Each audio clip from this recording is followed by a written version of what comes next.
Okay, this is Imad Al-Din Aisha from Cairo, Egypt, sci-fi author and researcher, once again talking about the Odyssey, myths and fantasy for a change, and defending Christopher Nolan's choices.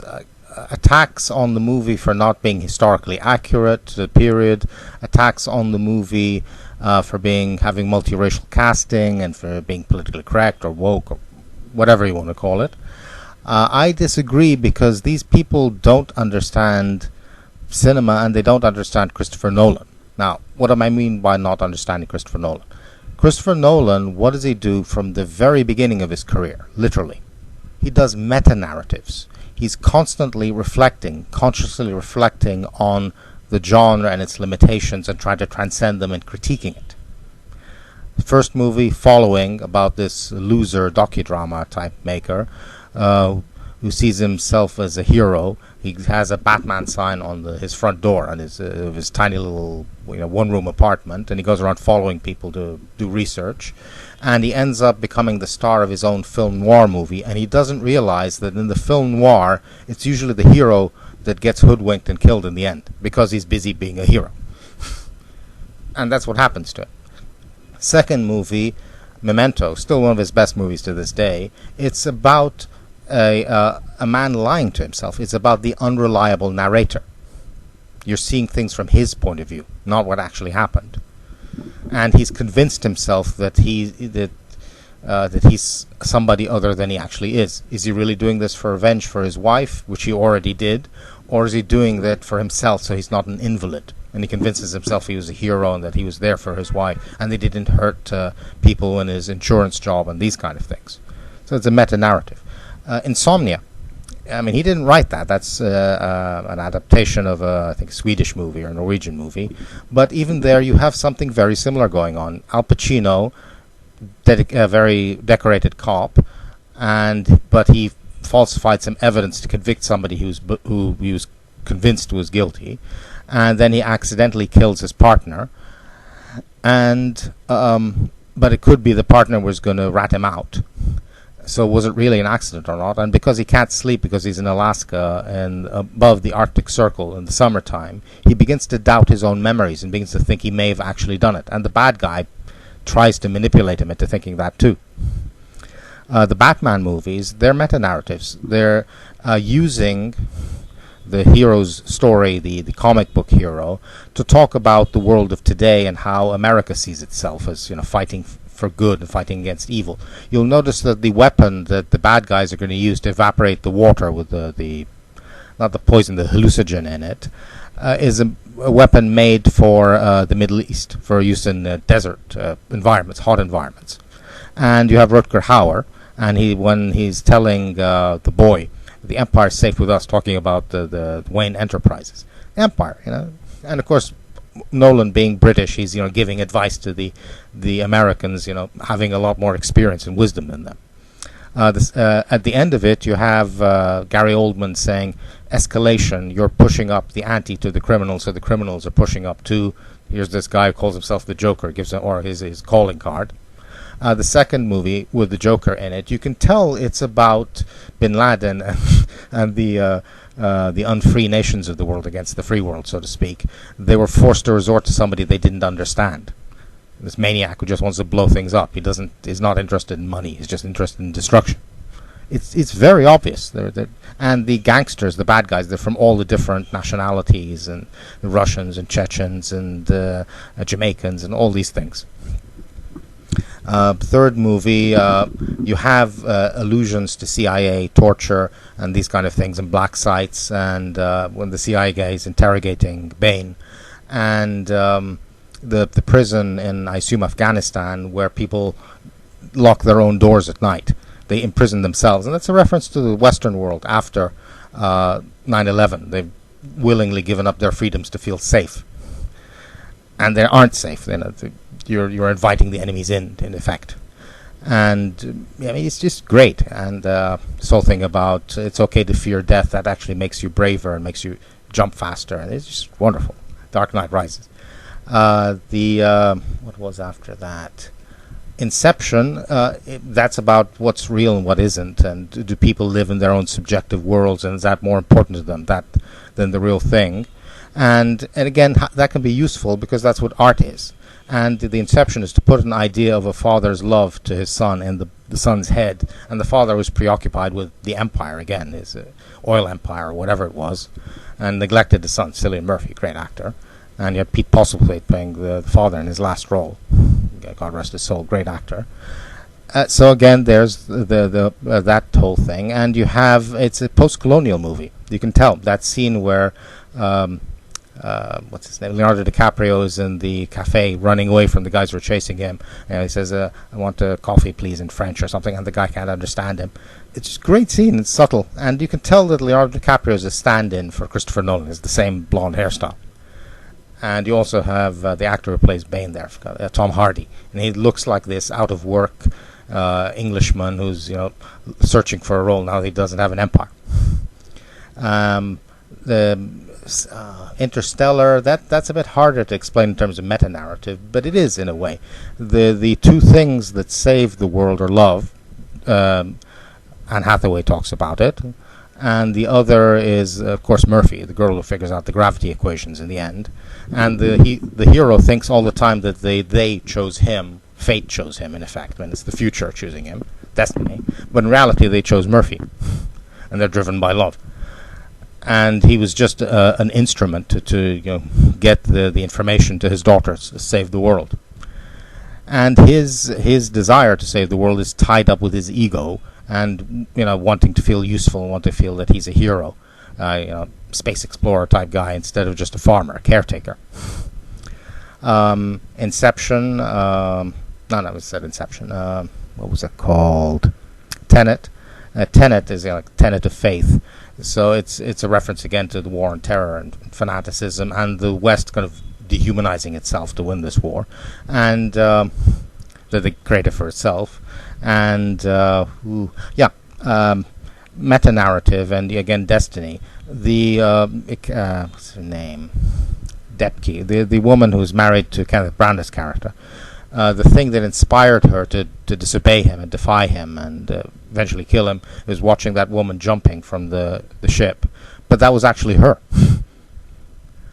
And the protagonist, and he's just called protagonist. He's not called, you don't know his name. He's not personalized into a person. And somebody has his own, angle. There's none of those cliches of the sob story about the hero who lost his partner and wants to do the usual thing that you always see in movies, the film noir anti-hero kind of thing. He's just the protagonist. He's almost a nameless. He is a nameless person, almost a faceless person, and he discovers that he sent Robert Pattinson back in time to help him. Meta-narrative, and now you've got Oppenheimer, of course. You could say unreliable narrator there. Again, guy who you see things essentially through his eyes. There's also, what's his name? Robert Downey Jr., and he also lies, and you only see the truth later on. And again, is the guy doing this for science or for winning the war? Is he just doing it for his ego to feel that he's the most important person in the world? He created the ultimate weapon and changed history as we know it, or forever. So that's also a meta-narrative. And now you have the Odyssey, which is a meta-narrative. It's a conscious reflection on Greek myth and heroism and the heritage of the West. And it's not anti-Western, by the way. It thoroughly believes in the role of the individual, the hero, the individual who drives history and defies the gods, and not through brute force, but through cunning and intelligence, gets himself out of situations like with Circe, the sorceress. Brilliant scene. And a guy who's fighting to control his own fate, but the only thing that get him back to Ithaca, back home, is to surrender to fate. And Calypso telling him, you're always fighting to control your own fate, but you can't control this. The one thing you can't really fight is yourself. And it's only when he kind of reconciles with, makes peace with himself. It's like making peace with God or with nature or with the gods. Anyway, you look at it. And Anne Hathaway running the kingdom very well in her husband's absence, and she's telling her son, you think that you're a king just because you have bristles? I've been occupying the throne the past 20 years. I'm the only thing that's kept the kingdom going. And you have Odysseus, the big reveal at the end, so we're the sea peoples. And I was just watching a video on the Odyssey, and that scene where the hilarious scene where you have the villager talking in Greek and Hamish Patel, Indian guy, saying, "We're Greeks. Why would you think we're the bad guys? Just because we ransacked your homes and burned them and stole all your food so you starved to death." Just a hilarious scene, and it's so nicely done.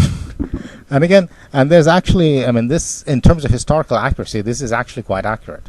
You had the Bronze Age collapse in the Greek Dark Age, and you had the era of the Sea Peoples. Nobody knows if the Sea Peoples created that Dark Age through war, or they filled that vacuum created by that Dark Age, but they certainly were a contributor to destroying civilization. And with that, writing was lost, at least in Greece. And the only thing that survived were their myths. And that's why Greek myths are so rich. Much more so than almost any other people's myths, is because it was the only way they could preserve their civilization from that destruction brought by the Dark Age, which they in effect started. They watch Michael Wood's documentary about the Trojan Wars, and he says, the besiegers themselves were besieged, and maybe by Iron Age Greeks, not necessarily even by foreigners, Sea Peoples. And we know now from DNA that the Sea Peoples were thoroughly European people, stretching from the Aegean to Sardinia. Thoroughly Mediterranean European people. And as I understand, I actually think the Trojans actually joined them at one point. And of course, their center of operations was Crete, hence the word Philistine and Cretan, co-equal term to Philistine, the Palisade, the Palestinians. Where the word Palestine. Now, to talk about movies and why these people don't understand the film, the multiracial casting and historical inaccuracies and things like that. There are historical, even I noticed that. You don't see that flower motif that you found in Mycenae and Minos at the time. There's none of the emblem of Agamemnon and Mycenae. It's not there. And the outfit that Anne Hathaway's wearing, it's beautiful, and I assume it is from some ancient period, but it's not from Bronze Age Greece. Queens actually were also priestesses, and they exposed their breasts. But you need to see her in a dignified fashion, because she's the lady in waiting and the person loyal to Odysseus. And Odysseus is worth waiting for. He's a cool guy, at least in the movie. And you have Menelaus and the scene where he's hunting with Tom Holland, and he's dressed in purple, and he's dressed in a very medieval-looking thing like Robin Hood. So Christopher Nolan is like a meta-narrative. He's using different icons from different periods of European history that people can recognize and relate to, instead of just taking the historically accurate option. But again, this is not actually unique to Christopher Nolan. This is a common technique in cinema. For instance, in science fiction, you have retrofuturism. Alien and Blade Runner is full of old tech. Watch Io, the movie with what's her name? The girl from The Substance. I have a terrible memory for names. And you have old-fashioned cassettes and old-fashioned VCRs and things like that. But and this is in the future, where they can go all the way to Io, moon of Jupiter, and then go from there to another star system. But again, you have all this retro tech because people can relate to it. It creates this air of authenticity. If you put futuristic things in, ironically, it looks less real. You watch Prometheus compared to Alien. Watch the Star Wars sequels compared to the original Star Wars movies. The original Star Wars, because they're science fantasy, not science fiction, with lots of gritty realism, scratches, and things that are relatable. I mean, even the prequels, the pod race scene, it's meant to be a chariot race scene. I actually heard that in a documentary with George Lucas telling the artist that. Think of a chariot with being pulled by horses. And just as you have retrofuturism in science fiction, you have the opposite when it comes to ancient history or the past. You have, I don't know what you could call it, the opposite of retrofuturism, future pastism or something like that, where you take things from the present or the future, and put them into the past from different periods. A movie like Titus, a Shakespearean play, made into a movie with Anthony Hopkins, and it's set in ancient Rome, but you have lots of modern Italian architecture and clothes and cooking and tables and cars and Renaissance art side by side with ancient Rome. And it's brilliant. And it does actually serve a function. it reminds people that these power struggles and these tragedies and this is a pettiness of human beings, it's eternal. It's always going to exist. It happened in the period of the Second World War. It happened with the rise of fascism in Italy. It happened in the Renaissance and the Merchant of Venice and Florence and the trial of Galileo. No different than Rome. So there's nothing wrong, actually, with putting those modern things in tanks and things like that to hammer home this image of endless war and endless bloodshed and endless greed and ambition and pride and revenge, the cycle of revenge that keeps on going. If people can accept that with Anthony Hopkins and Titus, why can't they accept that with the Odyssey and Christopher Nolan? They're not getting the point. They don't understand Christopher Nolan. They don't understand cinematic language. Use the, again, symbols, motifs, tropes at your disposal that people can recognize and relate to, but you can take them and turn them upside down, again, to do a meta-narrative and talk about something else. Push a different point of view and modernize the message and critique. And there's nothing wrong with critiquing Homer. I was watching an interview of Christopher Nolan, and they were telling him there's no word for atonement in ancient Greece. But do you really want to spend 3 hours of your life watching a guy who has no sense of regret? And what about Achilles in Troy? He clearly regretted in the end what he did to Hector and what he did to Troy. And you liked him more and you respected him more for that, instead of him just being a savage brute. So, where's the problem? There's no problem. Well, that's enough. It's really hot here. I've turned most of the fans off so to keep the sound down. I've got some new equipment. Hopefully it'll work. And it's the sun's going down. EMAD, over and out.